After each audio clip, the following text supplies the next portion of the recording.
Hey you, it's me Poo, and today's video is going to be about filler tiles and the basic idea on how to do filler tiles. It won't be a very long video because it's just the basic, maybe over-explained way you should be thinking about filler tiles. If you guys want, I can do a series where I go over specific realms and how to specifically deal with those filler tiles, and also maybe their main buildings if you guys want.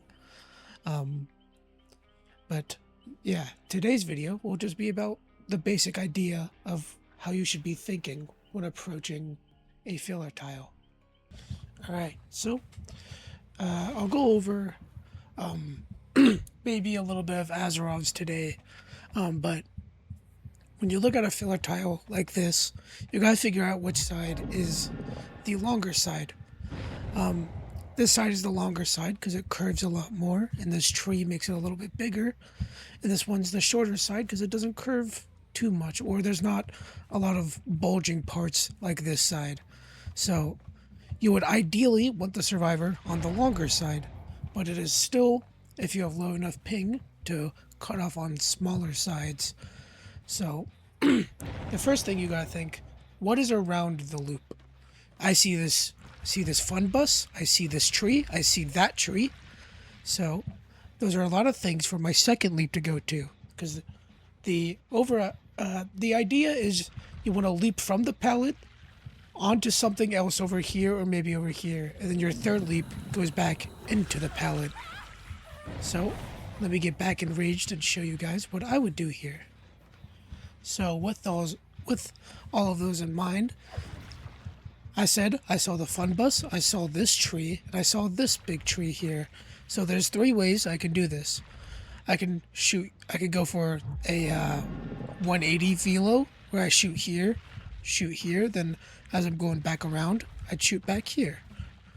So it should look something like this. That's probably the easiest one if you know how to 180 flick. The second easier one, which would require any RNG, is shooting here, shooting this tree, and then shooting this pallet. You might need to go a little bit further wider because you might bump into the survivor, but that's the basic idea. The other one requires a slingshot. I see this fun bus, so my idea is to slingshot off and then go over here. I didn't really hit the slingshot, but you get the idea. If I do it fast enough, I should beat the survivor around way quicker than the other two that I've shown. The other two are just easier. This one's just faster. It's harder, but it's faster. But for the smaller side, it's much harder. The reason I showed you the faster way is because you see the smaller side. If the survivor is going through the smaller side, if you're trying to win, just play it. It's 50-50. But if you still want to cut off for the love of the game, you kind of need to hit a slingshot. There's no real way to hit this without the survivor making a mistake. Let me get this enraged real quick. Okay, that's embarrassing. So, with the things I've said before, let's look around this area. I see this tree, I see the shack, I see this tree. So my first thought is this. This would be the easier way. First leap on pallet, second leap on this tree, and third leap back to the pallet. The faster way, you see the shack, so what you can do is you can go off pallet, slingshot off of shack, and then go right back into the pallet. I didn't hit the slingshot again because I'm trying not to make it too fast so you guys can see where I'm going. Anyways, as I was saying, movement keys are very important. A lot of Ghoul players don't know that your movement keys are just as, if not more important, than your aim. So if I don't hold W at all, and I go around here, I land right here, for example. That's a pretty good distance. But now let's say I hold W. I go a little bit further. But now let's say I want to go around this tree. What I could do is actually hold D as well, and maybe a little bit of S, and then, I could use all my movement keys to sharply go around a corner. I shot the same place, around the same angle, but I had different results every time. This is very important for cutoffs because on your third leap, you might not want to be as close to an object because of minimal leap. You know I can leap onto this, but I'm too close to it. And this could cause problems trying to third leap and cut off. So what you would have to do while you're sliding is hold S, for example, because now that I'm backed up, I can now leap there, which would allow me to cut them off. Another thing to keep in mind of is you can actually bump off of a survivor. A good way to show it, a good way to explain it is, let's say the survivor is this tree, for example. If I were to bump into the survivor, I can actually go around them. I can actually control where I go depending on what keys I'm holding and turning my camera. So if I turn left while holding A, I'll go around.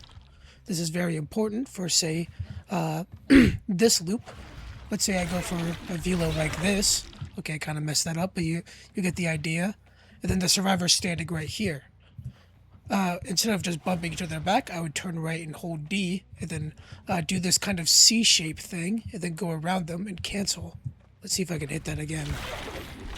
Yeah, like that. I was holding D and S that entire time, because if I don't hold S, I'm not far enough away to get that. But if the survivor's here, I would have to flick right while holding D and S to be somewhere around here to be around the survivor. Be aware there are some pallets or loops that you can't cut off. The problem with this loop is there's 2 pallets. No shit. And also, even if one of them were cut off, this loop is too small to cut off without the survivor being awful. So there are some loops where you just have to play M1 killer and just win some 50s. Not every loop is possible, but most of them are. But that is something to keep in mind. But it should be very obvious if the loop has multiple pallets or windows, like very closely connected like this. It is not really easy or possible to cut off any player that has an IQ over 20.